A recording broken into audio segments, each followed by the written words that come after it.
আসসালামু আলাইকুম। Alam snap private কেয়ারের পক্ষ থেকে সকলকে স্বাগতম। আজকে নবম ও দশম শ্রেণীর সাধারণ গণিতের অনুশীলনী 16 এর একটি গুরুত্বপূর্ণ নৈর্ব্যক্তিক প্রশ্ন নিয়ে এসেছি। এই প্রশ্নটি অল্প সময়ের মধ্যে কিভাবে করা যায় সেই ট্রিক্স তোমাদের দেখাবো।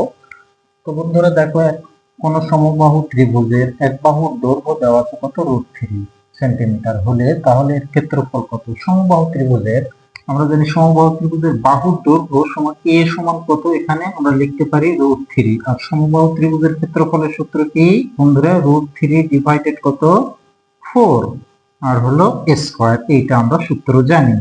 তাহলে এখানে √3 ডিভাইডেড কত 4 আর এর মান কত, এখানে √3, তার কি হবে নি হোল স্কয়ার ইকুয়াল, তাহলে এখানে কত হবে, রুট আর স্কয়ার কেটে চলে গেলে থাকে কত 3, আর এর সাথে যদি আমি √3 গুণ করি তাহলে 3√3 ডিভাইডেড 4 কোথায় আছে, খ নম্বর অপশনে আছে।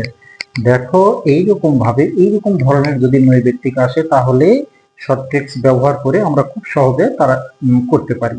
আশা করি এই শর্ট ট্রিক্স নৈর্ব্যক্তিকটি তোমরা সবাই বুঝতে পেরেছো। যদি কারো কোনো সমস্যা থেকে থাকে তাহলে অবশ্যই কমেন্টে জানাতে, পরবর্তীতে তার সমাধান করে দেওয়ার চেষ্টা করব।